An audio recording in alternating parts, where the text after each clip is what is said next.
goor habeena oo isticmaalaysa laptop-kaaga ma noqday sidoo kale dabcan waa noqon karaa maxaa yeelay computerku waa man made oo cilado badan ayaa la soo darsi kara fadlan haddaad doonayso inaad ciladan adigoo aan screen-kaaga iska bedelan inaad ka saarto computer-kaaga fadlan dhamaystiro videogan yar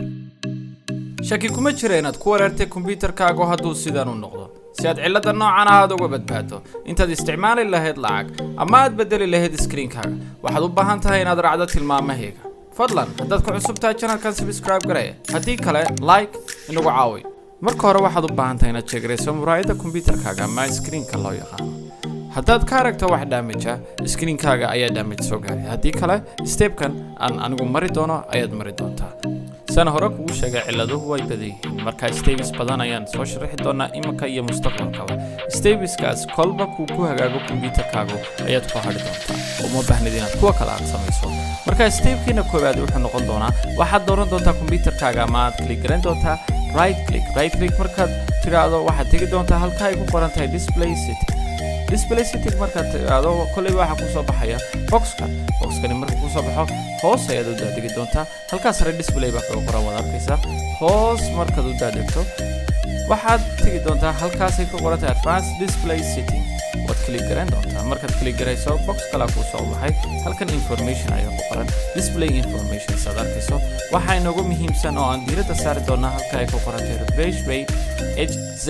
oo halbeeg lagu cabiro frequency-ga hz ayaan u jeedaa markaas aad arkayso computer-kaagu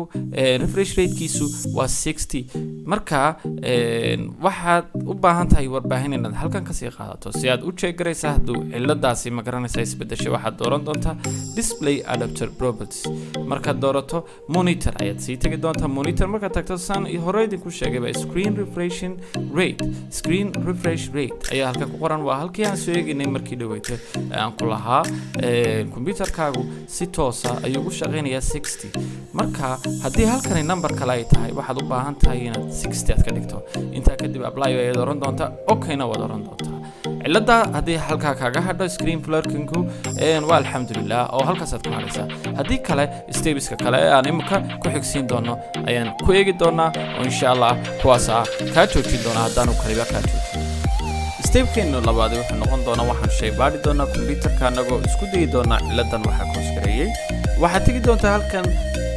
test bar la yiraahdo ee computer-ka ayaad tegi doontaa markaad tagto right click ayaad dooran doontaa waxaad sii tegi doontaa halkan task manager markaad tagto waxaa kusoo bixi doona boxkan aad arkayso hadduu boxkan aad arkayso uu boodboodo flickering sameeyo micnaheedu waxa weeye computer-kaaga qaybta graphics-ka ayaa update u baahan ma haddii kale micnaheedu waxa weeye adoo program la soo degaya ama software ama app ayay wax kuu soo raaceen marka taana waxaan kaagala talin lahaa dambe haddaad waxaad la soo degtay waxay ku soo raaceen waxaad eegi doontaa dhaqdhaqaaqyadaadii ugu dambeeyey waana iska saari doontaa haddii kaaga libdheen oo aad waxyaabo badan markasta aad la soo degto sida dadka intooda badan waxaad samayn doontaa bahalkaaga gebigiisa format ayaad oran doontaa intaanad oran waxaad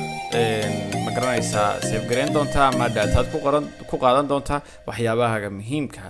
ma haddii update noqoto update-ku wuxuu noo noqon doonaa stepkeena saddexaad oo aan imika idin tusi doono stepkan ka ku xiga ciladka saaristeena saddexaad ee aan filanayno inuu computer-ku inagu hagaagi doono waxay noqon doontaa stepkan inagu dambeeya maadaama aan soo tirinay laba step oo hore oo tani saddex ay ku tahay saddexdaa minuud ayuu kugu shaqeyn doonaa si aan u eegno waxaan u baahanay inaan tagno halkan star ay ku qoran tahay right click ayaad dooran doontaa waxaad tegi doontaa halka ay ku qoran tahay device manager markaad tagto dabcan meeshan u socono waa display marka display iyo screen waa isku mid oo waa eri isku mid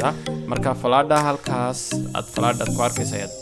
click garan doontaa markaad click garayso waxa ku soo baxay driverski waa graphics-ka aniga igu jira marka Intel way jiraan shirkado kale marka halka markaan joogo kaasaad click garan doontaa right click ayaad dooran doontaa right click markaad doorato uninstall baad dooran doontaa device uninstall device markaad tiraahdo warwarin Microsoft ayaa backup ku haya isla iyadii oo ma garanaysaa wax dhibaato ku soo gaaraya ma jiro laakiin inaad iska saarto damba kugu jirtaa si uu kugu hagaago markaad remove garayso drive-kaas si toos ayuu computer-kaagu restart u geli doonaa restart markuu galana xaaladii oo ma garanaysaa sa doonaysa ku noqotay ayaad ilaahay dadkii u soo noqon doontaa